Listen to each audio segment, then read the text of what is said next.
आदियारम् प्रमोऽध्यायानम् नमो लोये सवसागु शुद्धात्मानमनैकान्तम् साधमत्कम् मङ्गलम् वन्दे सन्दष्टिसिद्ध्यर्थम् सुन्दरप्रकाशकम् मङ्गलम् भगवान् वीरो मङ्गलम् गौतम मङ्गलम् कुन्दकुन्दार्यो जयन्तमूर्ति मङ्गलम् सर्वमङ्गलमाङ्गल्यम् सर्वकल्याणकारकम् प्रधानम् सर्वधर्माणां जैनं जयतु साधनम्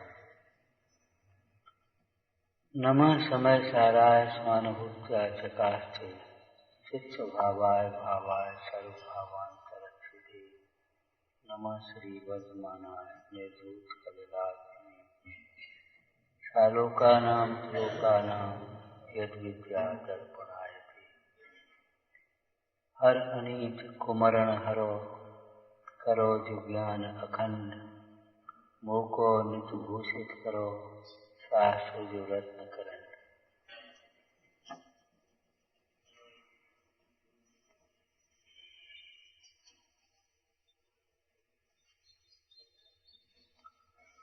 उत्तम संयम अथवा सम्यक संयम एक ही याद समझना चाहिए।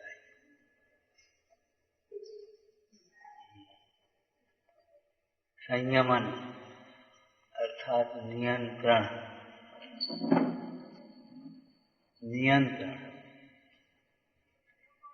संयम अर्थात नियंत्रण में रहना, नियंत्रित करना। ये चरणन योग की शैली है, करना।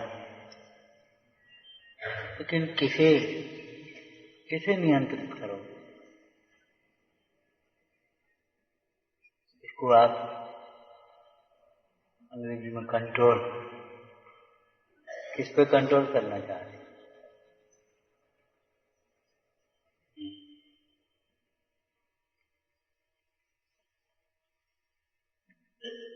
अपने उपयोग को नियंत्रित करना। सवेरे चर्चा की थी, उपयोग भावेंद्रिय, लब्ध उपयोग भावेंद्रिय। तो इंद्रियों को नियंत्रित करना मतलब अपने उपयोग को नियंत्रित करना। नियंत्रित करने का मतलब अपनी सीमा में आया, सीमा के बाहर ना निकल पाए, नियम के बाहर ना हो, सीमा के बाहर ना हो। जीव का जो ज्ञान उपयोग है वह ज्ञान अथवा उपयोग काय के लिए है? कितनी उसकी सीमा है? ज्ञान मात्र शब्द लिखा है ना, ज्ञान मात्र। तो मात्र शब्द समझो सीमा के लिए ही समझो।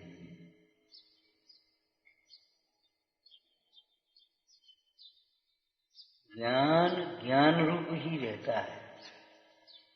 ज्ञान कभी ज्ञान रूप को छोड़ करके जड़ रूप नहीं होता। ज्ञान ज्ञेयों को जानते हुए भी कोई ज्ञेय रूप नहीं हो जाता। ज्ञान ज्ञेयों को जानने के लिए ज्ञेयों में जाता नहीं है और ज्ञेयों को बुलाता नहीं है। प्रसाद सिद्धि पाए के मंगलाचरण की टीका में पंडित सुदास के नाम टोटरमल जी ने इस विषय को स्पष्ट किया। तज्जयत परम ज्योति आया ना, ज्योति ज्ञान ज्योति के अर्थ में है। वहां चर्चा की कि देखो, दर्पण कोई ये नहीं कहता पदार्थों से तुम हमारी में झलको, पदार्थ भी नहीं कहते हमें झलकाओ। पदार्थों के पास दर्पण नहीं आता, दर्पण पदार्थों को बुलाता नहीं। ये दर्पण का एक ऐसा ही स्वभाव है कि उसमें पदार्थ भिन्न रहते हुए भी प्रतिभाषित होते हैं। इसीलिए परमार्थ कहते हैं कि देखो, दर्पण में जो झलकता है वह पदार्थ नहीं है, वह तो दर्पण की ही स्वच्छता है। दर्पण में झलकते हुए पदार्थ नहीं है, वह दर्पण की ही स्वच्छता है। आत्मख्याति टीका में आचार्य अमृतचंद स्वामी ने कहा, देखो दर्पण की तो स्वच्छता है, उष्णता तो अग्नि की है, ऐसी आत्मा की तो ज्ञातता है। जो रागादिक भाव है ये कर्म के है।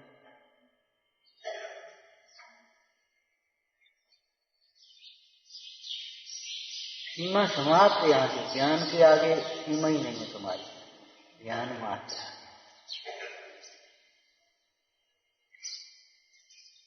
ज्ञान रूप ही अपने को अनुभव करना, बस यही संयम है। अपने को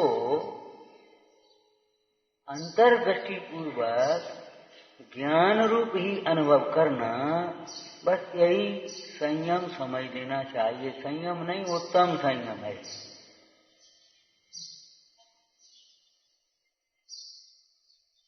अपने को ज्ञान मात्र जानना, अपने को ज्ञान मात्र जानते हुए ज्ञान मात्र ही अनुप्रतीति होना।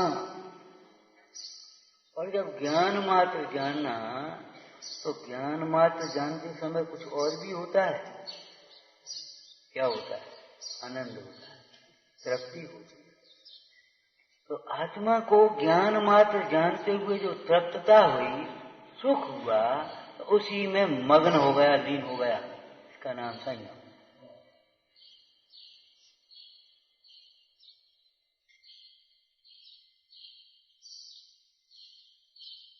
जितना रागादिक भाव असंयम, ज्ञाता मात्र ज्ञाता रूप रहना, ये संयम।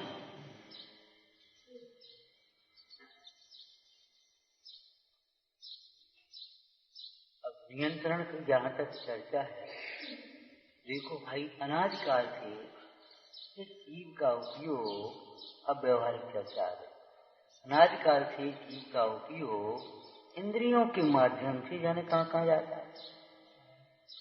स्पर्शन इंद्रिय के माध्यम से नाना प्रकार के स्पर्शों में जाता है।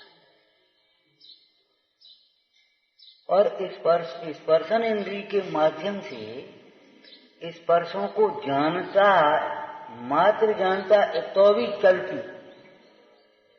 लेकिन स्पर्शन इंद्रिय के माध्यम से नाना प्रकार के स्पर्शों को स्पर्शता हुआ, जानता हुआ। स्पर्श माने जानता हुआ। ये जो स्पर्शन है वो तो पौद्गलिक है। स्पर्शता हुआ अर्थात जानता हुआ।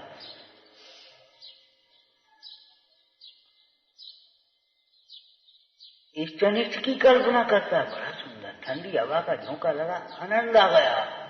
ये असंयम।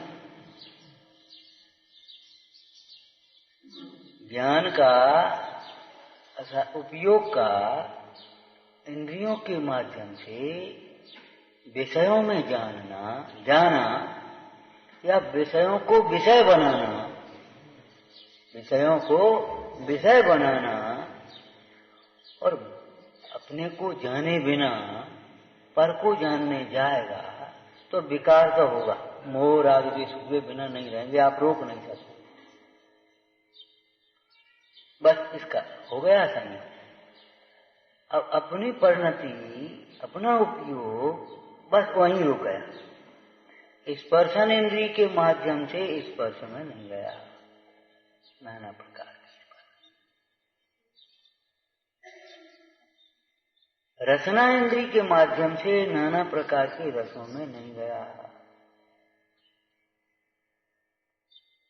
यहां बैठो, बाहर क्या देख रहे, इधर देखो, और क्या सुन रहे, अपना काम करो। इस तरह की लौकिक में भाषाओं का प्रयोग होता है।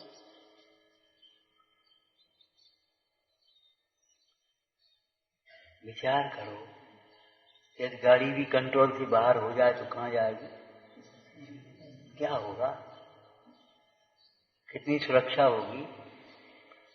गाड़ी कंट्रोल से बाहर हो गई तो क्या होगा, बच्चे कंट्रोल से बाहर हो गए तो क्या होगा, घर से बाहर भेजे ये समझ लो पराये।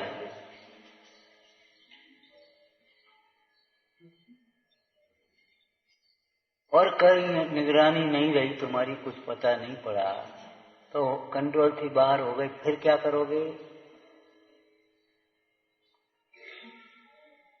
कोमल पौधे को अगर अपने व्यवस्थित नहीं रखा और वो शाखा टेढ़ी हो गई, और अब इतनी मोटी टेढ़ी हो गई, अब क्या करोगे? अब तो टूटना है, सीधी तो होना नहीं, टूटना है। यहाँ तो हम सावधान हैं, अरे यहाँ भी सावधान नहीं है। देखी जाएगी, देखी क्या जाएगी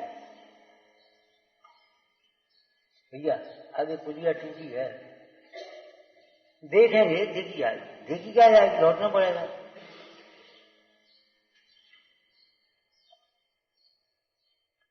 जिसका जन्म हुआ, मरण होगा, एक दिन छोड़ करके जाना होगा। अब जब जाएंगे तब देखेंगे। क्या देखो?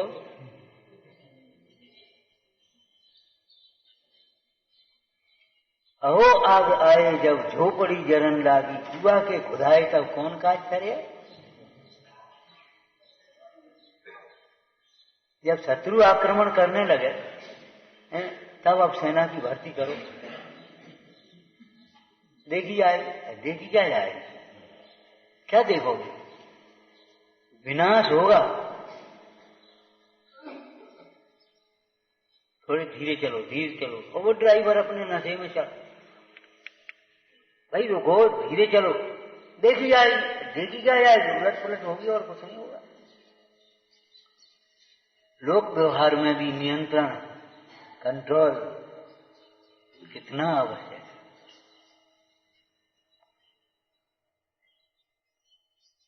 यहां तो अपनी परिणति को नियंत्रित करने की बात है।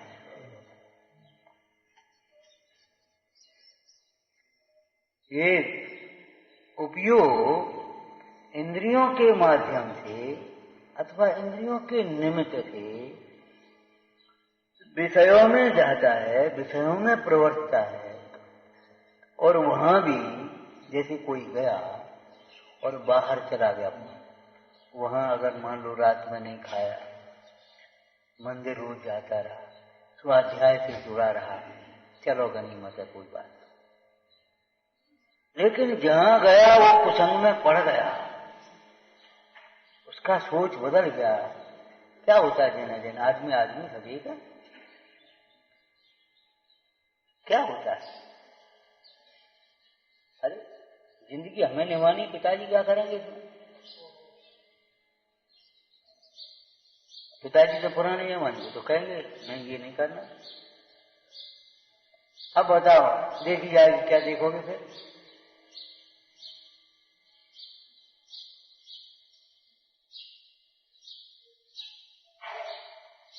वह तुम्हारा बेटा बेटी पर के साथ संबंध जोड़ ले गए, अनियंत्रित हो जा गए, तो बताओ क्या करोगे? अब क्या करना? ऐसे जो परिणति बाहर हो गई, अगर मान लो अपने को ज्ञायक रूप देखती रहती तो गुंजाइश थी, ज्ञाता बनी रहती तो भी गुंजाइश थी, लेकिन उसकी बस की बात नहीं। इंद्रियों के माध्यम से विषय में गई और राग द्वेष रूप परिणमित हुई। कहीं राग द्वेष रूप परिणमित होने का मतलब कहीं आनंद की कल्पना, आनंद मान करके मग्न होना, और उसके वियोग में या उसकी प्राप्ति के लिए चैन न पड़ना, आर्थ और ध्यान में चली गई।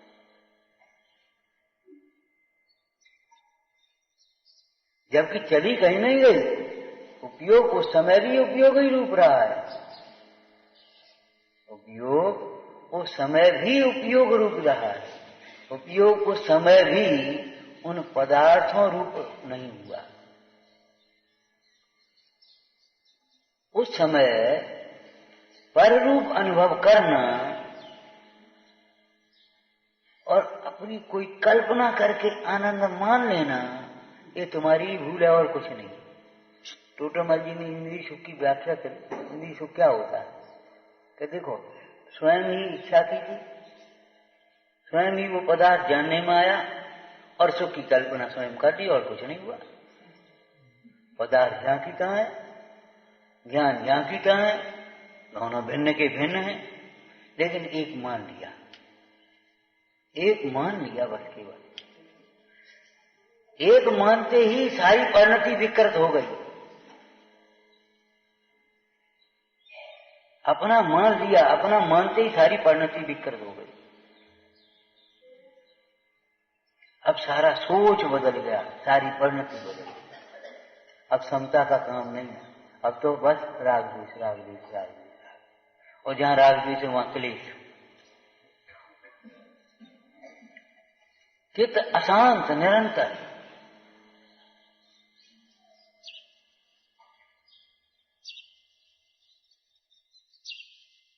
तो अनादिकाल से जीव की वृत्ति, उपयोग, परिणति अपने से च्युत होकर के पर पदार्थों में भ्रमती हुई, उन्हें ही अपना मान करके मग्न हो रही है, इष्ट अनिष्ट मान करके राग द्वेष कर रही है। इसलिए उसे नियंत्रित करने का उपदेश दिया। नहीं तो कुछ कहने की जरूरत ही नहीं। आत्मा, जो आत्मा अपने को आत्मा रूप अनुभव करे, उसे क्या कहें? कुछ कहने की बात ही नहीं। जो सही रास्ते चल रहा है उसे टोकने की कोई बात ही नहीं। बात तो ये है, वो गलत रास्ते को सही समझ रहा है और उधर दौड़ा चला रहा है, तो आपको भी कर्म आएगी। आप नहीं पूछेगा तो भी बताओ कहाँ, इधर कहाँ जा रहे? अभी देर हो गई और चला आ रहा और इधर से इधर जाने लगे। भी उधर कहाँ जा रहे? प्रवचन तो इधर है। आपसे पूछेगा नहीं कोई तो भी कहें सीख गुर करुणा धार। अब वो जाना आना करना ये तो सब लौकिक व्यवहार की भाषा है। परमार्थ से कैसे कहेंगे? भैया तुम किसे अपना मान रहे हो? किसे अपना मान? कहाँ सुख की कल्पना कर रहे हो? किसे दुख का कारण जान रहे हो? किसमें अपना नफा नुकसान देख रहे हो? किसमें अपना नफा नुकसान देख रहे हो? किसकी संभाल में लगे हो? एक बार अपनी ओर तो देखो। बाहर के संयोगों के आने से जाने से नफा नुकसान नहीं है। स्वरूप में कोई नफा नुकसान कभी होता नहीं है। परिणति में देखे जाए तो जो परिणति में कसायक भाव उत्पन्न हुए, बस ये नुकसान कर दिया। और परिणति पर से निरपेक्ष हुई, अपने स्वरूप सन्मुख हुई, आनंद हुआ, विशुद्धता हुई, बस ये लाभ का। लाभ माने सुख, हानि माने दुख, उससे नुकसान नहीं। देखो भाई, देह को अपना मानने वाले जीव को ये बातें समझ में नहीं आती। देह से न्यारा अपने को समझो, तब ये बातें समझ में आई।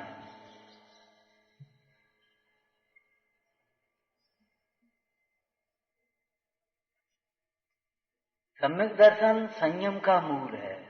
संयम सुख का साक्षात कारण है।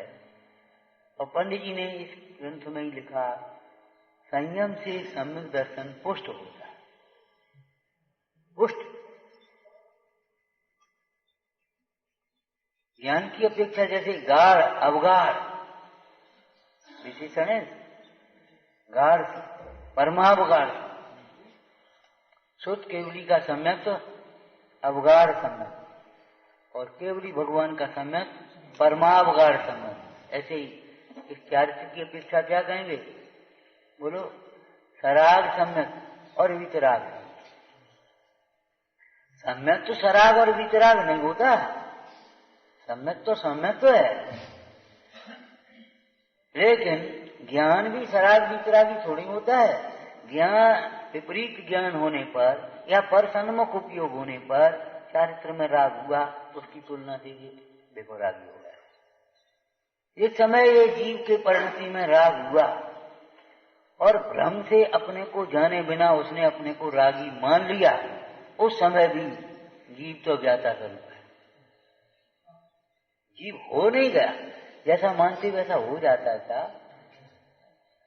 अपनी परिणति को समेट। रोको रोको भाई, जैसे अपने बच्चे को रोकते हो, कहाँ जा रहा है, कहाँ खेल रहा है, क्या कर रहा है, क्या खा रहा है। 16 वर्ष तक ताड़ने का मतलब मारना पीटना नहीं है, दंड। कहाँ जा रहे, कल से देर में आएगा तो रोटी नहीं मिलेगी। मतलब आज देगी ये नहीं कह रहे, आज नहीं मानता दूध पी ले, चल छुट्टी, कल से नहीं मिलेगा, कुछ नहीं मिलेगा, कुछ नहीं मिलेगा, देर हो। बच्चे को बच्चे की भाषा में समझा दिया है, लेकिन दूध पीना कोई उपदेश नहीं है, विधेय नहीं है, छूट नहीं है उसको।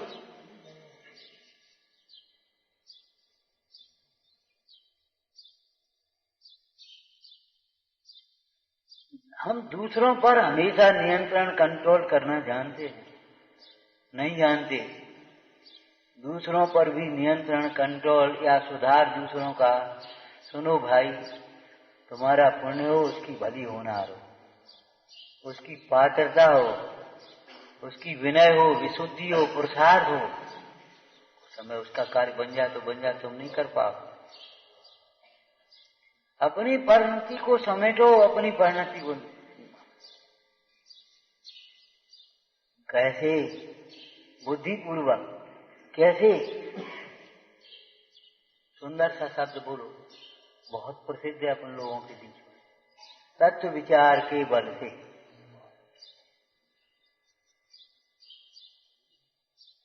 गलत करने वाला भी यदि वास्तव में सही विचार करने लगे तो उसे अपनी गलती समझ में है,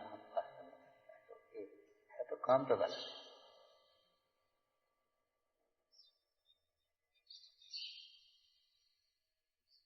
तत्व विचार के बल से।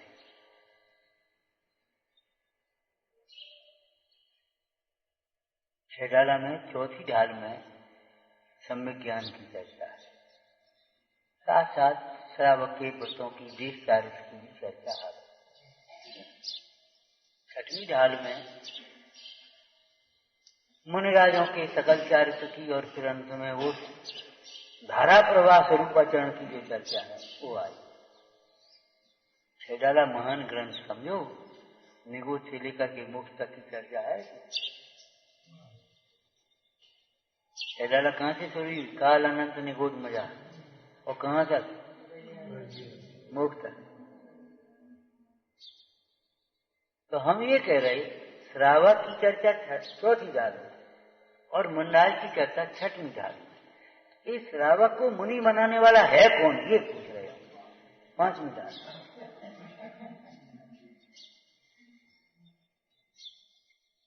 श्रावक को मुनि बनाने वाला है कौन? इन 12 भावनाओं का चिंतन। जब ये विचारता ये सब अनित्य है, नित्य को क्यों छोड़े इस अनित्य के पीछे? ये सब अशरण है, काम नहीं आएंगे, शरण नहीं होंगे, दुख से बचाने में समर्थ नहीं होंगे। इनके लक्ष्य से, चाहे परिवार के लक्ष्य से हो, चाहे समाज के लक्ष्य से हो, चाहे शरीर के लक्ष्य से हो, जो पाप परिणाम करता है उसका फल अकेले भोगना होगा, अकेले भोगना होगा। एक पंक्तियां याद होंगी आपको, बार बार सुना देते हम। जो संपत्ति करे इकट्ठी उसको सब ही भोगेंगे, और फल पापों का पाने को सब तुझे अकेला।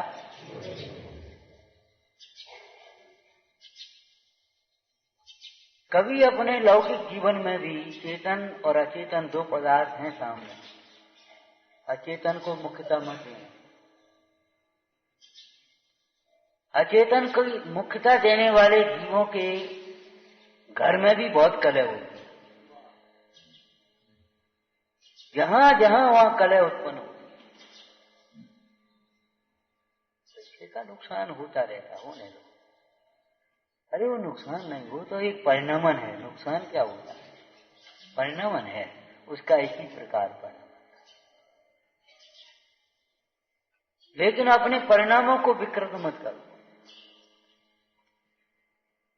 आपको पहले दृष्टांत दिया था कैसे वो होंगे मित्र। शेष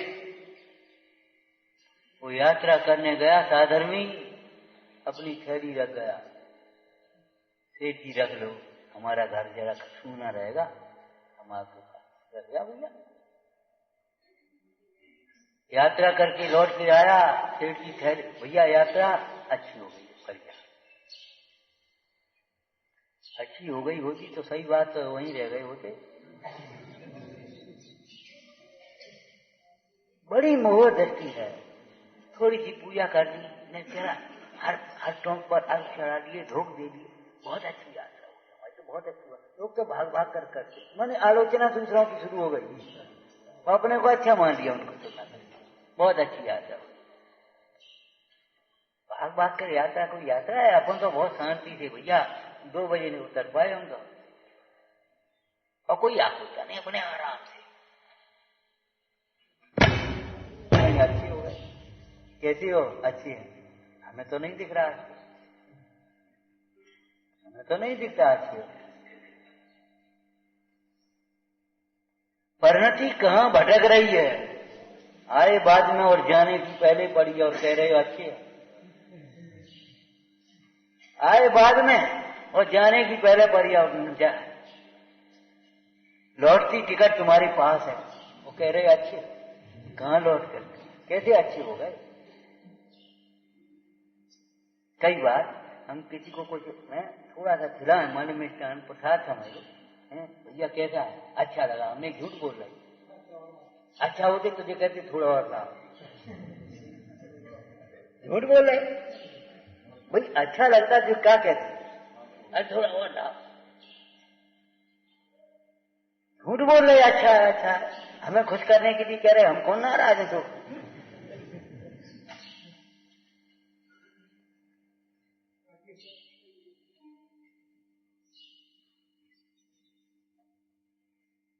विचार तो करो, वे महापुरुष, वे परम पुरुष जो उनकी आज हम पूजा कर रहे हैं, गए लौट के तो फिर नहीं आए, लौट के तो नहीं आए। क्या है वहां हमारा? वहां क्या है हमारा? क्या हमारी सत्ता है वहां? कोई हमारा ज्ञान है, सुख है, प्रभुता है, वैभव है, क्या है हमारा? काय को जो हल्ला कर रहे हो? तुम्हारा यहाँ क्या है? चलो बाहर निकलो। कभी इस प्रकार से अपने को ताड़ना दी हो तो बता। इसका नाम तत्व विचार है। तुम्हारा है क्या? घर में जब कोई नहीं माने जाने और कुछ बात हो तो अपने को ऐसे विचार करना, वो आत्मा तुम्हारा है क्या है? तुम्हारा अधिकार क्या है?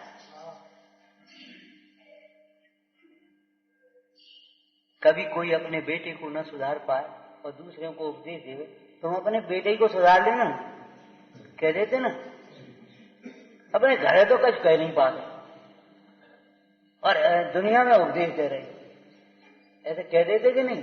तो हम भी उसी शैली में बोल रहे, भैया तुम अपनी परिणति को नियंत्रण नहीं कर पाए, दुनिया को सुधार भी चले।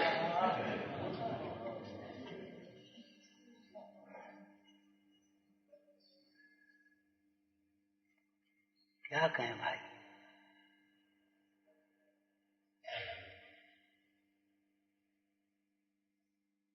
उन संयमी जीवों का दर्शन भी जगत के कल्याण का निमित्त है, दर्शन भी संगति परम कल्याण का कारण।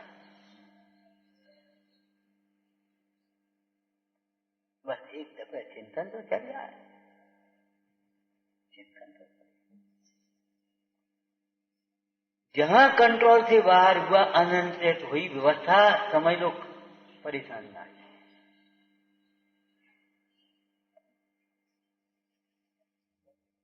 बिना ब्रेक की गाड़ी है ये, असंयमित जीवन बिना ब्रेक की गाड़ी।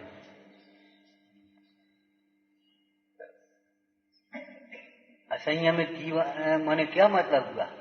देखो, संयम की चर्चा दो प्रकार से की आगम में। एक तो 12 प्रकार का संयम कहा, अविरति, 5 इंद्रिय और मन के विषयों का त्याग नहीं होना, चाहे कुछ सोचना, चाहे कुछ बोलना, चाहे कुछ सुनना, चाहे कुछ खाना, चाहे कुछ स्पर्शना, चाहे कुछ सूंघना, असंयम यही तो है स्थूल रूप से। चाहे कुछ सोचना, मन का संयम हो गया। चाहे कुछ छूने लगना, चाहे कुछ उठाने लगना, ये बाल बुद्धि होती है, बच्चे चाहे कुछ उठाने लगते, क्या करते हो? ऐसी इन बाल बुद्धियों की दशा ऐसी है, बालक बस। भगवान की स्तुति करते हुए धनंजय कवि ने कहा, हे भगवान, आप हमारे लिए बाल बैठ के समान हो, हम बालक हैं, बाल बैठ। विचारना, 5 इंद्रिय और मन के विषयों के त्याग करना, त्याग करना प्रयत्न पूर्वक। त्याग बिना परिणाम रुकते नहीं है, और परिणामों को जाने से रुकना है। त्याग कर 10 दिन का हमारा त्याग, अब रुक गए परिणाम। अब पता नहीं बीच में कौन सा काम आ जाए, तो यही तो भाई, कौन सा काम आएगा, इससे बढ़िया काम कौन सा होगा, इससे उत्कृष्ट काम कौन सा? बीच में कौन से काम आएंगे? सिर्फ मोह के ही तो काम आएंगे। वे काम तुम्हारे काम के नहीं है, और उन कामों में आप कर भी कुछ नहीं पाओगे। होने योग्य कार्य होता है। विनाश काले विपरीत बुद्धि, विकास काले सम्यक बुद्धि। जब जीव का भला होना, बुद्धि निर्मल होने लगी, अच्छे अच्छे विचार आने लगे। जैसे मां के गर्भ में जैसा बालक आए, वैसे ही सपने दिखेंगे, वैसे ही विचार होंगे। ऐसा जैसा भविष्य, वैसे वर्तमान के परिणाम हो रहे।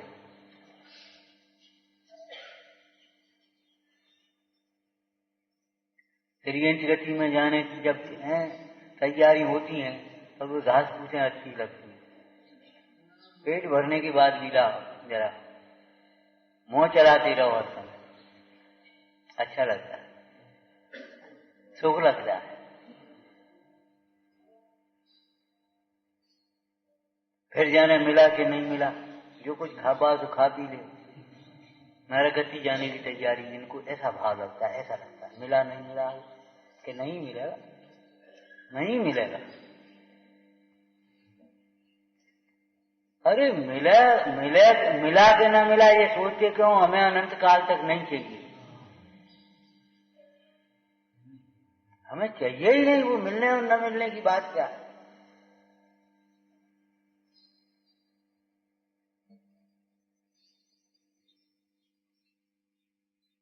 और 6 काय के जीवों की विराधना का त्याग। एक तो ये विवक्षा 12 प्रकार की अविरति और 12 प्रकार के संयम की विवक्षा। दूसरी द्रव्य संग्रह में 5 पापों का त्याग न होना, ये असंयम, और 5 पापों का त्याग होना, ये संयम। ऐसा व्रत कहते थे ना, विरति व्रतम, विरक्तता व्रतम। तो कहीं से विरक्त हुआ तो कहीं रत हुआ कि नहीं हुआ? तो स्वरूप में रत होना, बाहर से विरत हुआ, और बाहर में कैसे विरत हुआ? कि हिंसा से, झूठ से, चोरी से, खुशी से, परे।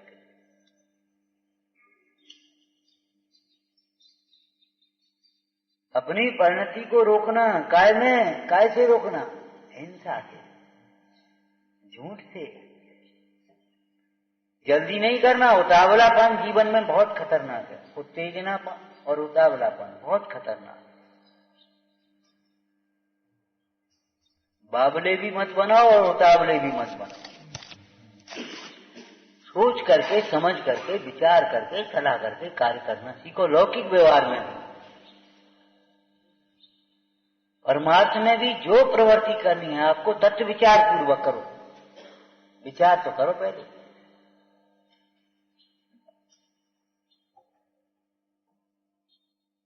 इन परिणामों का क्या फल होगा?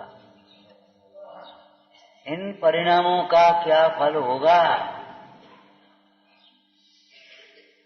तो सेठ जी पूछने लगे यात्रा कैसी। बोले भैया वो सेठ जी अच्छी हो गई और वो हमारी थैली यहाँ ले जा।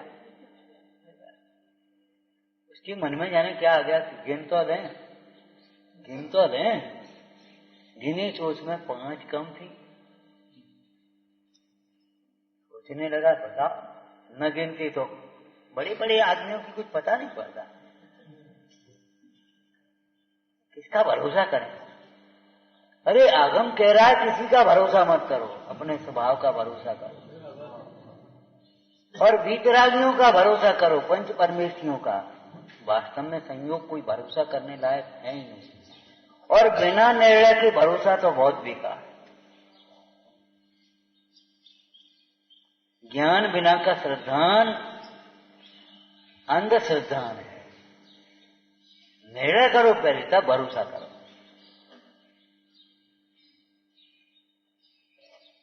ये ग्रंथ है बस, इतने से काम नहीं चलेगा। इसके लेखक कौन है, इसमें क्या वीतरागता का पोषण है। वीतरागी आचार्य वीतरागता का ही पोषण करेंगे, राग का पोषण तो नहीं हो सकता, विषय कथा का पोषण तो नहीं हो सकता। माने आकार देख करके और सुंदर सी उसकी सजावट देख करके तुमने उसे भी शास्त्र मान लिया, ऐसे काम नहीं चलेगा। निर्णय करो। निर्णय कैसे करें? लक्षण से। लक्षण से लक्ष्य को पहचानो। देव का लक्षण है, गुरु का लक्षण है, शास्त्र का लक्षण है, बस इतना ही। अरे सुख का भी एक लक्षण है, दुख का भी एक लक्षण है, आत्मा का लक्षण है, अनात्मा का लक्षण है, आश्रम का लक्षण है, संबर का लक्षण। लक्षण है कि नहीं है? लक्षण से निर्णय करो।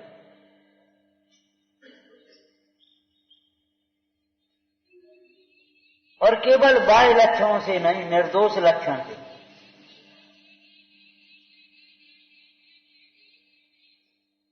पिताजी धर्मात्मा है तो जरूरी नहीं है पुत्र भी धर्मात्मा हो। पिताजी धर्मात्मा है तो जरूरी नहीं है पुत्र भी धर्मात्मा हो।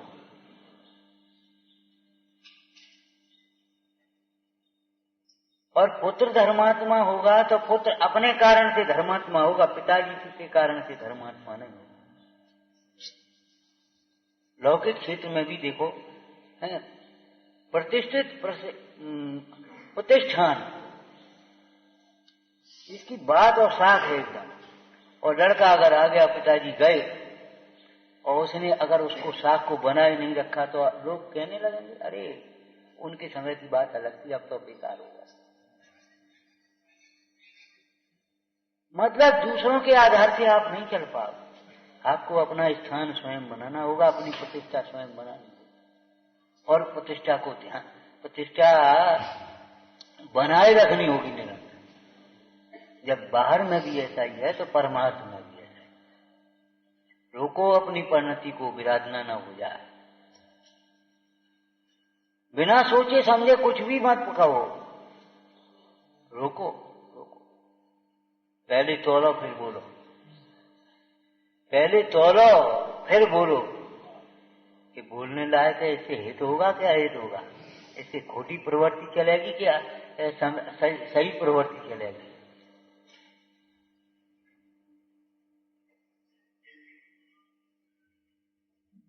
चोरी करने से देखा कोई के पापानुबंधी पुण्य का उदय था और नाना प्रकार की चोरी करता था, और पापानुबंधी पुण्य के उदय में तमाम संपदा और पद प्रतिष्ठा मिल रही थी। अपनी परिणति जाने लगेगी मोह से। अरे सभी तो कर रहे, अपने को क्या होगा? रुको, उसको रोको रोको, निर्णय करो। ये जो संपदा आ रही है, पद प्रतिष्ठा मिल रही है, ये पूर्व पुण्य का वर्तमान का, वर्तमान के परिणाम का फल आएगा तब पता करेगा। ये कर्म की अपेक्षा है। दूसरी हम फिर कह रहे देखो पद प्रतिष्ठा मिल रही है, लेकिन उसके जीवन में शांतता महत्वपूर्ण है कि पद प्रतिष्ठा महत्वपूर्ण है? वैभव महत्वपूर्ण है कि पद प्रतिष्ठा महत्वपूर्ण है? वो शांतता महत्वपूर्ण है। अरे आचार्य भगवान ने तो शास्त्र अध्ययन के संबंध में लिखा, हजारों शास्त्र पढ़े और परिणाम में उपशांतता नहीं हुई, क्या लाभ हुआ? एक पद हु पढ़े और चित्त शांत हो जाए, कार्यकारी हो गया, फल हो गया।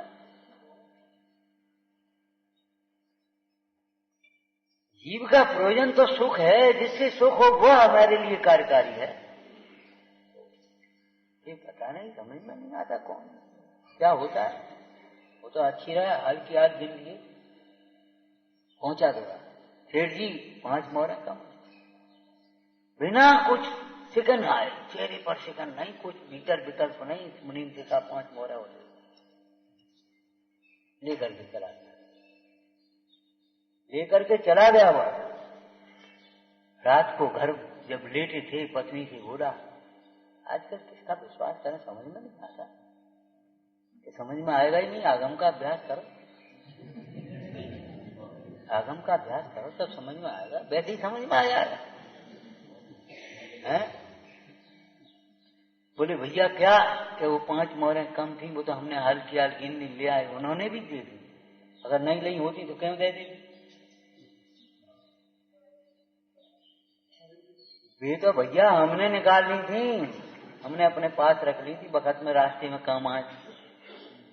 ये तो बहुत गलत हो गया, मिथ्या दोषारोपण लगाया हमने, बेकार है हमारी पर। गया सेठ जी, बहुत बड़ी गलती हो गई, पांव पकड़िया, बोलेगा क्या? मानो कुछ हुआ ही नहीं हो, नैष्किंचित।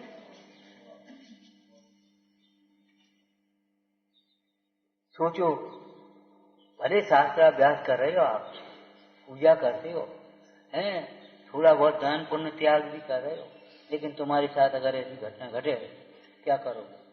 क्या हमको बेईमान समझ लिया, चला आया अपने घर देख जा करके, झूठा दोष लगाता है। एक तो तेरी हमने रखवाली करी और हमें ही दोष लगा रहा है। 2 बातें सुनाई दे दे।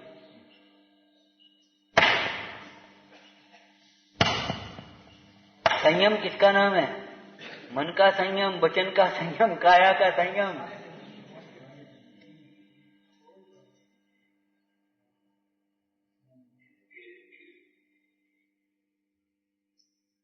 विपरीत विचार करना वह असंयम, और तत्व विचार करना व्यवहार संयम, और तत्व विचार करने के फल से परिणति अपने स्वरूप में स्थिरता को प्राप्त हुई, लीन हुई परमात्मा। व्यवहार परमात्मा, तत्व विचार, जब आपका विचार,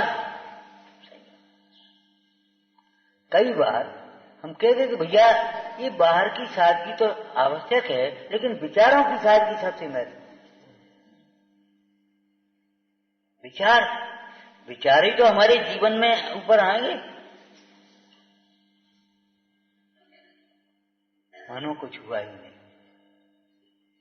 कैसे कैसे लोग होंगे, गृहस्थों के दृष्टांत हैं ये। बनारसी दास जी के पास भूल गया वो चोर, लेकर के चल दिया उन्होंने, अब कोई नहीं बचा, उठा दी पोटली, उठा दी पोटली। संयोग की बात, माँ ने पूछा तेरी पोटली किसने उठाई? मालूम नहीं, धीरे में, अरे वो बनारसी दास होंगे, जा जा घर से आ गए। तो भैया तुम्हें जरूरत थी, तुम ले गया, हम क्या करते, हम क्यों करते?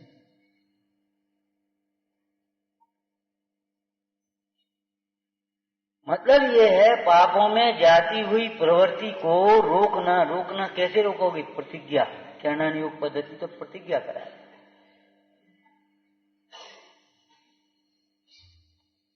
चारित्र मुख्य रूप से प्रतिज्ञा का ही नाम है। वेद चारित्र में 5 अणुव्रतों की प्रतिज्ञा होती है। सकल चारित्र में 5 महाव्रतों की, माने समस्त पापों के सर्वदेश त्याग की प्रतिज्ञा करता है। और समय सारजी में तो एक और चर्चा है, प्रतिज्ञा, याद है कुछ? सामायिक चारित्र की प्रतिज्ञा करके भी धूर्त अभिसारिता के समान यदि वो बाह्य प्रवृत्ति में शुभ प्रवृत्ति भी क्यों ना वो रुक जाता है तो वो प्राप्त नहीं कर सकता।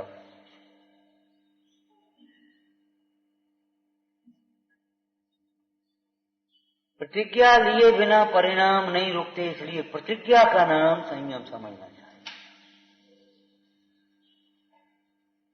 उदय प्रतिज्ञा को भयो प्रतिमाता को नाम, ऐसा होती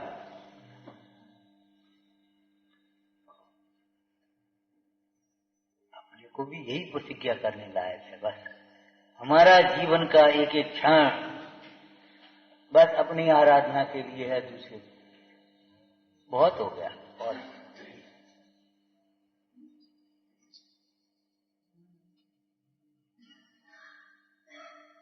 निरंतर सुखी रहना है कि घंटे 2 घंटे सुखी रहना है?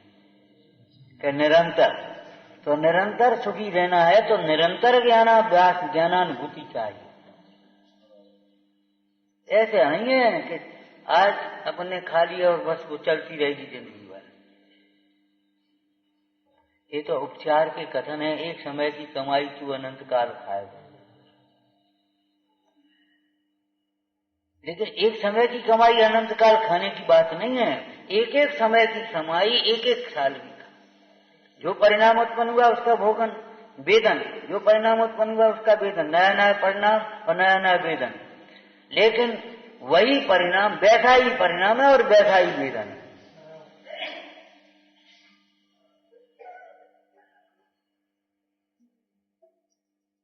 वीतरागता धारा प्रवाह रूप है, इसलिए आनंद भी धारा प्रवाह रूप है।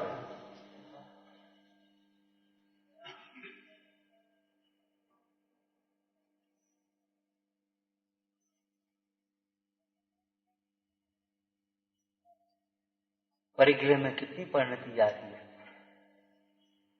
भोगों में कितनी परिणति जाती है, हिंसा में, झूठ में, चोरी में, कुशील में, परिग्रह में। देखो ये पाप इनको दुख का कारण मान लेता है, आगम में लिखा है, इसलिए बिना सोचे समझे। लेकिन वर्तमान में जो दुख रूप नहीं है वो दुख का कारण कैसे होगा? वर्तमान में दुख रूप नहीं मानता। क्यों भाई? परिग्रह के फल से नरक होता है? हाँ होता है, दुख होता है, हाँ, लेकिन वर्तमान में तो आनंद। भोगों के फल से दुख होता है। देखो स्पर्शन इंद्रिय में वो तो आपको याद होंगे, हाथी कितना बलवान, आदमी को सूंड से उठा के फेंक दे, पांव रख जाए तो मर जाए आदमी, लपेट करके पेड़ को उखाड़ करके फेंक दे। लेकिन वह हाथी मनुष्य के बंधन में आकर के कष्ट सह रहा है,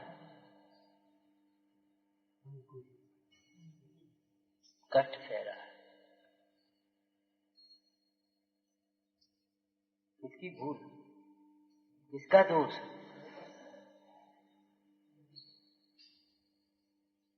विचार करो। वो मछली पानी में और उसको पकड़ कौन रहा है? जमीन में रहने वाला आदमी। आकाश में उड़ने वाले पक्षी पकड़ कौन रहा है? जमीन पर चलने वाला जिसको आकाश में नहीं उड़ सकता वो आदमी पकड़ रहा है। अरे वो अपनी भूल से पकड़ा जा रहा है।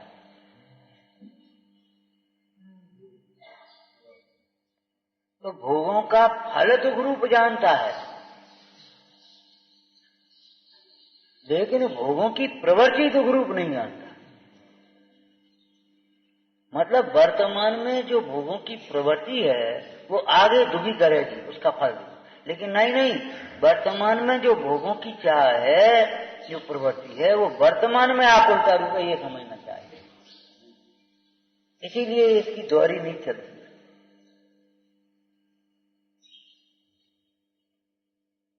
वर्तमान में दुख रूप नहीं मानता। जैसे किसी से पूछें देवगति में क्या दुख है, तो वहां भी मरना पड़ता है। अरे जब मरना पड़ेगा उस समय उतनी देर के लिए दुख मान लें, लेकिन सारा जीवन तो आनंदमय है कि नहीं है? क्या नहीं? निरंतर चार दाव में जल रहा है। छेदाला की भाषा में विषय क्या दावा नल दहो, मरत विलाप करत दुख सब। मतलब निरंतर दुखी, निरंतर दुखी। पूर्व पुण्य के उदय से जो सामग्री हमें मिली, उस सामग्री में सुख की कल्पना करिए हमारा ज्ञान है, लेकिन उस समय भी वहां सुख तो नहीं हुआ, वो दुख है, दुख। उपादान निमित्त के संवाद में एक चर्चा उपादान निमित्त, उपादान की ओर से आई, नहीं निमित्त की ओर से। तर्क वितर्क है तो निमित्त ने कहा देखो जो दुख है तो तुमने हमारे माथे मर दिए, अब ये बता सुख कैसे होता है। उसका सीधा लक्ष्य कहां था? इंद्रिय सुख की ओर। सुख कैसे होता है? जो दुख हैं उनको तुमने हमारे माथे मार दिया, अब सुखी किससे होते हैं ये तो बता दो। तो उपादान ने सुख किससे होता है ये बताने से पहले सुख क्या होता है ये बता। सुनो, या सुख को तू सुख कहे, सो सुख तो सुख ना है। सो सुख दुख का मूल है, सुख अविनाशी मान। जिसको सुख सुख मानते हो, निमित्त का कथन कहां से था कि ये दुख के निमित्त है तो ये सुख के निमित्त है। जैसे वैराग्य भावना की लाइन से पढ़े तो काहू घर कलिहारी नारी, तो दुख मान लिया। तो हम कहते मनहारी नारी हो तो, यदि मन को हरण करने वाली नारी हो, सर्व प्रकार से अनुकूल हो, तब तो सुख होगा।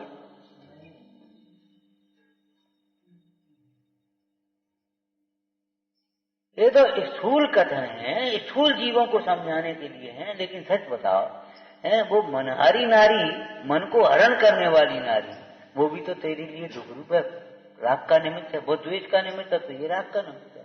और राग द्वेष दोनों कैसे आकुलतामय हैं।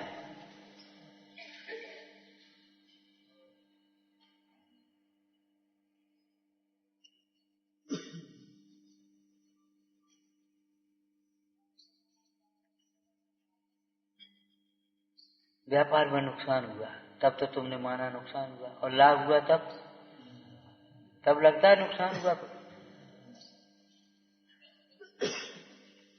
पहले कोई चर्चा की थी पहली बार, याद है? देखो अब की तो बड़ी प्रसन्नता है, अपने अहम भाव से सीना तान करके कह रहा है अब की तो इतना बढ़िया सीजन चला, 6 महीने में कम से कम 20 लाख रुपए कमाए होंगे, 50 लाख कमाए होंगे। अरे भैया अंतर्मूर्ति में केवल ज्ञान होता है, समुद्र की लक्ष्मी होती, कैसी बात सोचता पागल। उस 20 लाख 50 लाख के पीछे तूने 6 महीने कमा दिए, ये नुकसान नहीं लगता?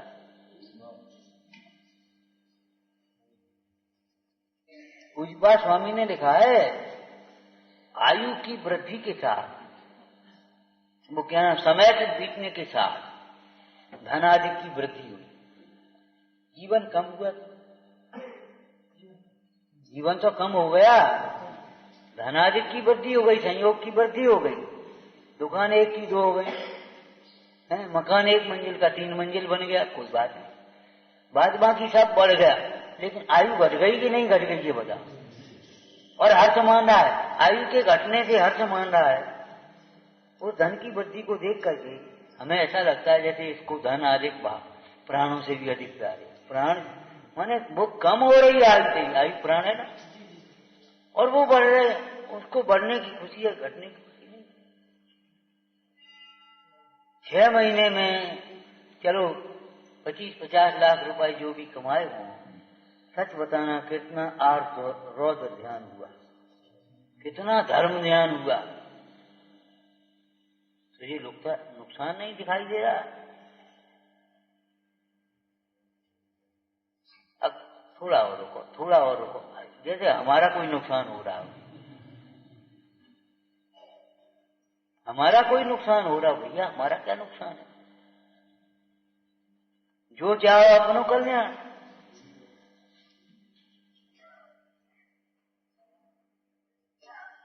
भगवंतों के दर्शन की बात हो, अपने स्वरूप के दर्शन के लिए ही अंदर मुड़ना चाहिए, बाद बाकी लौटने की बात ही नहीं कही।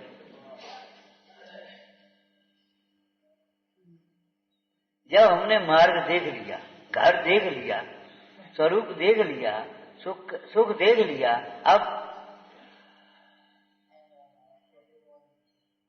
अब तो बस उसकी प्राप्ति के लिए अंतर्मुख होने की बात है, बात बाकी बाहर भटकने की बात कहां है। वैसे ही जल्दी हो, आपके पास समय कम हो और प्रामाणिक दुकान हो, आपका भरोसा हो और जो वस्तु चाहिए वो वस्तु वहां मिल रही है और उचित कीमत पर मिल रही है, सब बातें हैं, तो अभी कौन कहेगा अपने बाजार और घूमा। देख यहां देख तो चुके, निर्णय हो गया ना, जल्दी आया, उसने दिया और उसने ऐसी जेब में रख के चला। वहां तो लिया और जेब में रख के चला, इसको श्रद्धा में रख करके, ज्ञान में रख करके, भावना में रख करके चलो।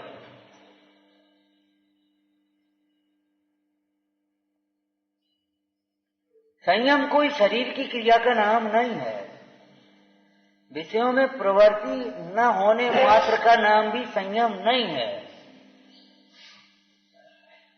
स्वरूप में प्रवृत्ति होने का नाम संयम है। वहां से नाप आती है। और बाहर में देखो तो त्याग का नाम संयम है, प्रतिज्ञा का नाम संयम। इसीलिए आपने चर्चा सुनी भी होगी, पढ़ी भी होगी। देव गति के देव और विशेष रूप से ऊपर के देव, पंच इंद्रिय के विषयों की प्रवृत्ति कितनी कम, कितनी कम।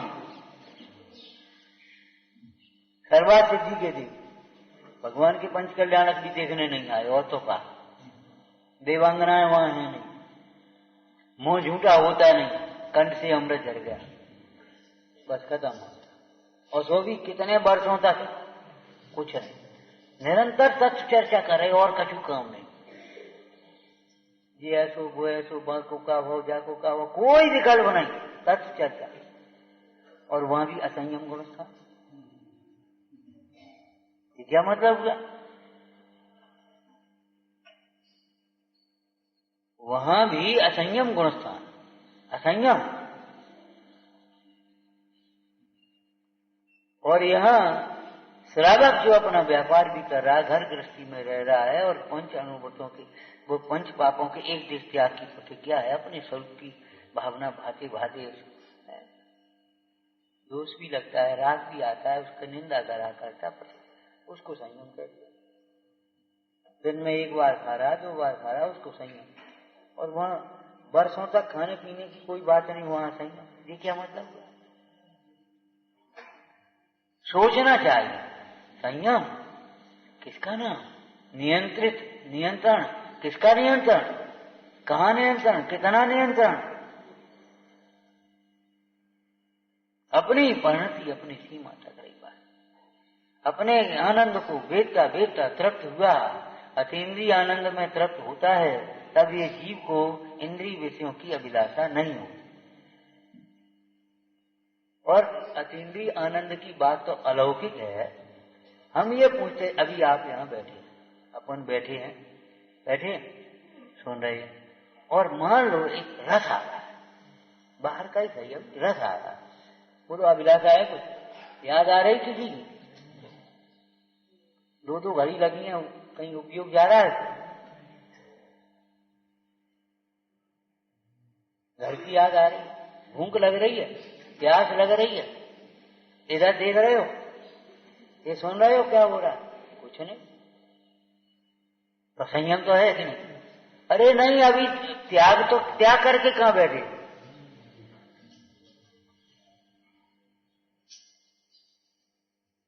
हमारे प्रतिष्ठा विधानों में तो सारी इंद्र प्रतिष्ठा शुद्धि के बाद फिर प्रतिज्ञा कराते हैं,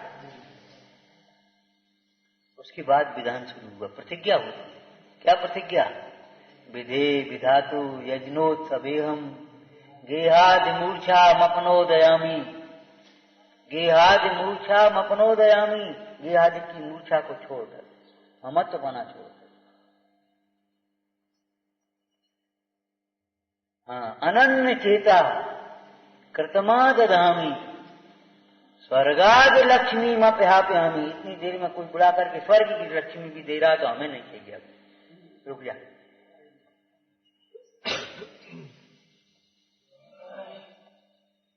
ठीक है, बिना त्याग के भी प्रवृत्ति के समय में असंयम विशेष है। प्रवृत्ति नहीं है, असंयम मन है। सामान्य जीव उसे असंयम नहीं कह पाते, नहीं समझ पाते, लेकिन है अभी असंयम।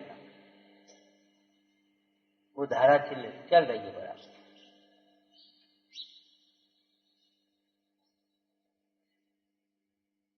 मतलब स्वरूप की आराधना, और कितनी आराधना संयम में करें।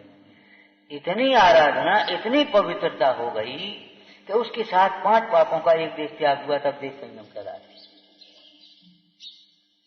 और उस स्वरूप की निर्मलता विशुद्धता के बिना 5 पापों का देखा देखी या आगम से पढ़ करके अरे हम त्याग भी कर देंगे तो कसाय मन तो होंगी, लेकिन अभी हम उसे संयम नहीं कहेंगे। परमार्थ संयम, उत्तम संयम नहीं कहेंगे। स्वरूप की भावना भाते भाते, अंतर की तृप्ति बढ़ते बढ़ते, जब 5 पापों का सर्वदेश त्याग हो गया, मन वचन काया से कृत कार्य अनुमोदना से, तब उसे सकल संयम कहेंगे।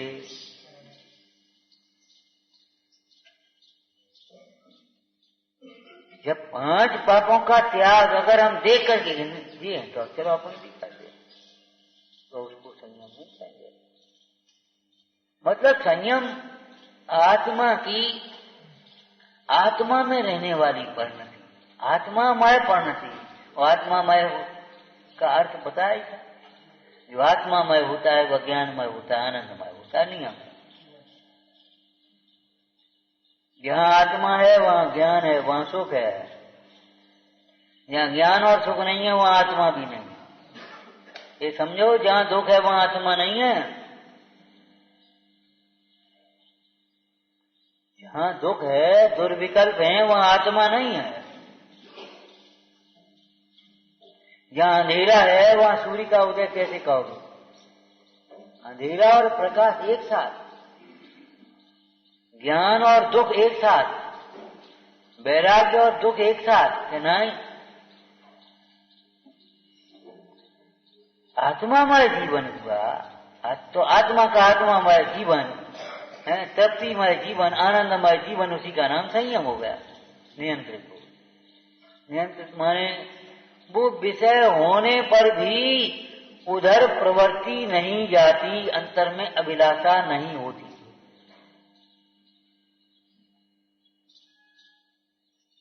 सामने चुप चाहे कुछ भी हो, देखने की अभिलाषा नहीं होती। कान में जो कुछ है सुनने की अभिलाषा नहीं है एक बार, और दिखने में आ जाए तो भी उधर विकल्प नहीं है, इसकी कल्पना नहीं है, राग देख रहे हैं, आकुलता।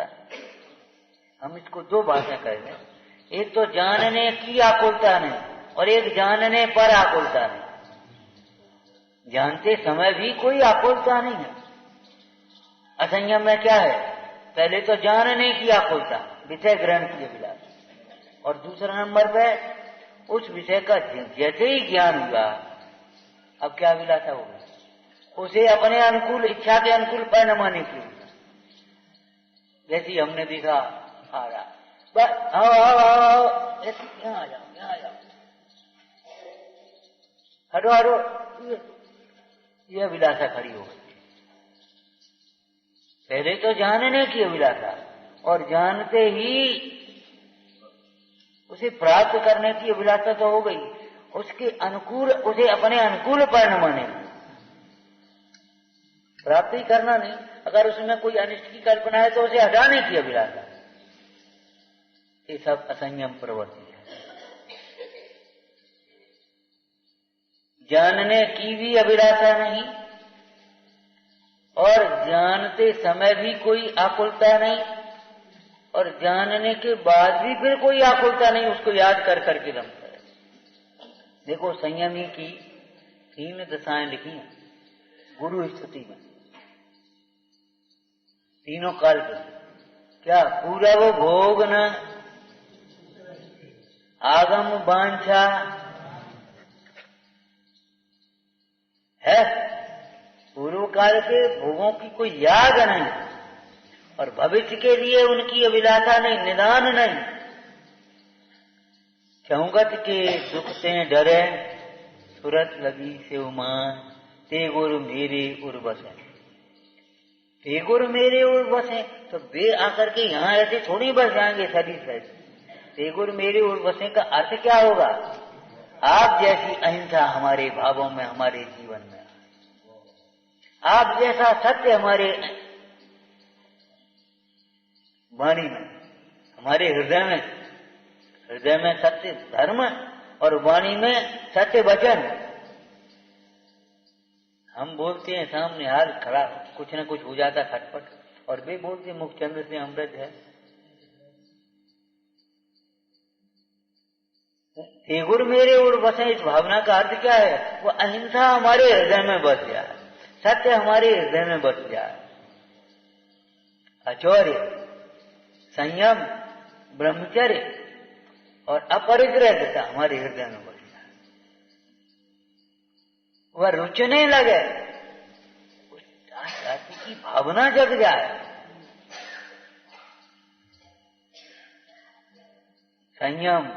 संयम की भावना। देखो, श्रावक को मुनराज बनाया किसने? आपको एक चर्चा की थी ना बीच में, 12 भावना। वो श्रावक अपने समस्त संयोगों को, समस्त परिग्रह को, चेतन अचेतन दोनों, अनित्य विचारता है, अशरण देखता है। जब अशरण दिखेगा तो भगेगा कहीं शरण की ओर, भावना जगेगी उसको। आपको कहा था धर्म प्रभावना करनी हो, धर्म की प्रवृत्ति बढ़ानी हो तो 16 कारण भावना। दर्शन विशुद्धि पूर्वक सर्व जीवों के प्रति वात्सल्य भाव, सबके कल्याण की भावना, भोगों से विरक्तता, भय, संवेग, निरंतर ज्ञानाभ्यास। धर्मतीर्थ की प्रवृत्ति ऐसे नहीं होती, क्या पढ़ लिया और कह दिया हमने, पढ़ लिया और कह दिया, ऐसे धर्मतीर्थ की प्रवृत्ति थोड़ी होगी, ऐसे प्रभावना थोड़ी होगी। टोडरमल जी ने और सदाशिवदास जी ने क्या लिखा? प्रभावना तो उच्च आचरण से हो है। और अमृतचंद स्वामी ने भी यही लिखा है, निश्चय प्रभावना आत्म भावना रूप है, आत्मा प्रभावनीयम रत्नत्रय तेषां सततमेव। और व्यवहार प्रभावना भी दान, तपो, व्रत, पूजा, दान, तपो, जिन पूजा, व्रत पूजा और विद्यार्थी जिन धर्म के द्वारा प्रभावना, अपने आप बिना कहे एक शब्द नहीं बोले मुनराज, और उसका कैसा परिणाम हो गया। कल दृष्टांत दिया था वो राजकुमार का, और थोड़ी देर में दूसरा ले, एक शब्द।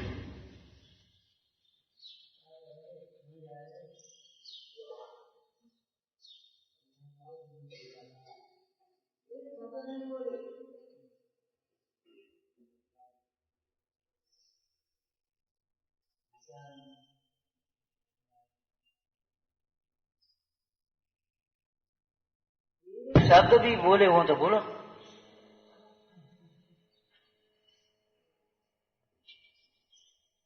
नेम कुमार ने राजू से एक शब्द नहीं कहा, बोलो। ये नेमी राजू संवाद तो कवियों की एक शैली है, संवाद हो कैसे सकता है? हम वैसे कहते हैं कि तीर्थंकर दीक्षा लेते मौन होते, अब संवाद कैसे होगा? भाई राजुल की ओर से सारे संसारी जीवों का एक प्रश्न है, और तीर्थंकर की ओर से उनका उत्तर। तो साहब वो गलत क्यों लिखे? अरे गलत सही, अरे उनका पोषण, उनका प्रयोजन समझो। एक शब्द भी तो नहीं कहा हो तो वो स्वयं गज कुमार मुंडा राजकुमार, जिसने एक दिन पहले सगाई की थी, नाथ भगवान ने समोसण में एक शब्द भी कहा देवी धोनी फिर रही थी और उनको समझ में आया भिक्षा का परिणाम आ गया।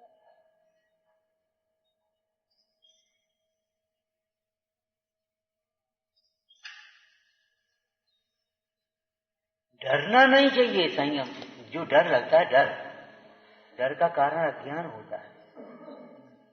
जैसे बहुत लोगों को डर लगता है। कहाँ डर लगता है? मुख्य रूप से जिनसे नहीं डरना चाहिए। जिनसे नहीं डरना चाहिए उनसे डर लगता है, और जिनसे डरना चाहिए उनसे डर नहीं, बिल्कुल डर नहीं। हिंसा का भय नहीं, झूठ का भय नहीं, चोरी का भय नहीं, पापों से डर नहीं लगता। और भगवान से डर लगेगा, गुरु से डर लगेगा, डर लगता है।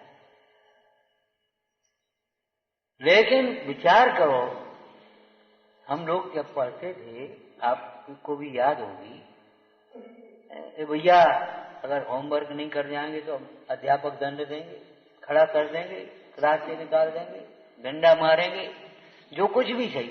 अगर भय होता था ना, भय, तो होमवर्क करके आते जल्दी जल्दी फटाफट। तो डर लगता है तो फिर जो चाहूंगा तो दुखते डरे, तो तज सब पर भाव कर शुद्धात्म अनुभवन, यही थे उपाय।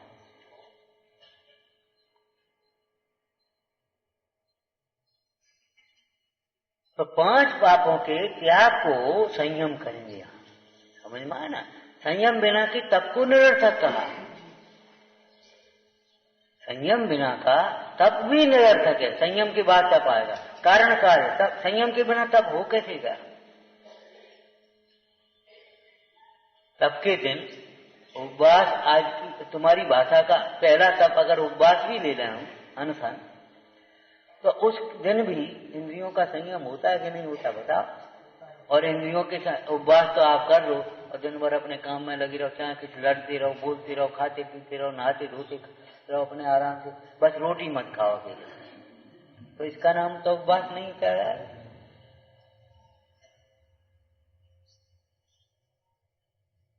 तो संयम से डर लगता है। क्यों? एक उत्तर देना बस। संयम से डर इसलिए लगता है, संयम का स्वरूप नहीं समझे। संयम का स्वरूप समझ में आ जाए तो संयम से डर लगना बंद हो जाए, संयम की भावना जग जाए।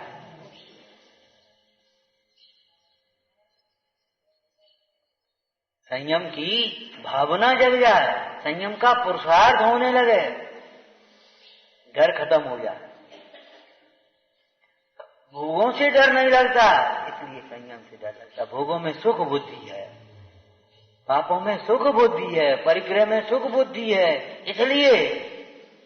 और आपको समझ में भी आती है, दिखाई देती है। जरा 2-4 बाल्टी पानी फैला है और तुमने नहा दो, आनंद आ जाए, फ्रेश हो जाए। अपने मनोनुकूल भोजन चाहे जब चाहे जो किया, बढ़िया आनंद, अपन कोई चक्कर में नहीं पड़े। कहाँ ढोंग धतूरों में क्या रखा है? ढोंग धतूर, ये खाना पीना ढोंग नहीं, खाना पीना ढोंग नहीं, उसमें सुख बुद्धि है। अरे भाई, उतने में ही अटक जाना और आत्माराधना नहीं करना, ये भूल है।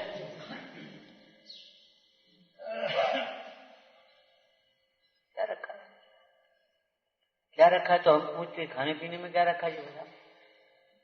इस परिक्रिया में क्या रखा? हमें जवाब दो ना आप। बोलो इनमें क्या रखा है? जिसमें आपने सुख माना है उसमें क्या रखा है? जब सुख है क्या? सुख के कारण है, अपने हैं, अपने साथ रहने वाले हैं। जब इनमें कुछ नहीं रखा,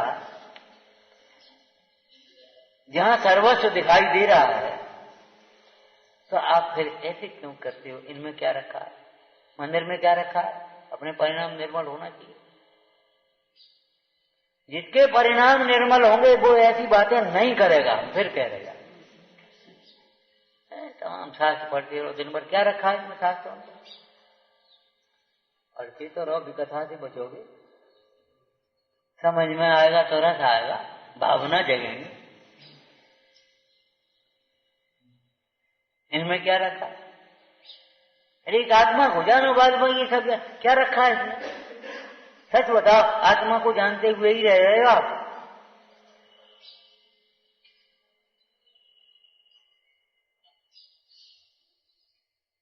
सच बात तो सच बात है, कहीं कुछ नहीं रखा।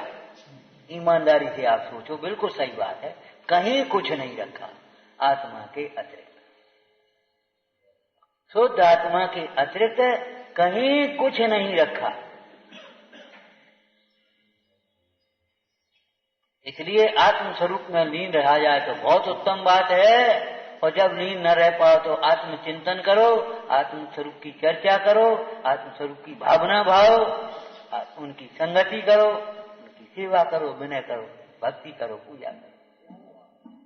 लेकिन करो करो के उधर मत लेना, मतलब उनकी साक्षी में अपने आत्म स्वरूप की भावना। क्यों भाई, व्यापार करना है। व्यापार माने क्या होता है? बड़ी बात, व्यापार माने क्या होता है? क्या होता है व्यापार? लेना और बेचना, यही है व्यापार। दुकान की क्या जरूरत है? लेना और बेचना, दुकान की क्या जरूरत है? ये तमाम ताम झाम की क्या जरूरत है? अरे इनके बिना कैसे कैसे? क्या बेचना, क्या लेना, कब बेचना, क्या, ये सारी बातें समझनी होंगी कि नहीं?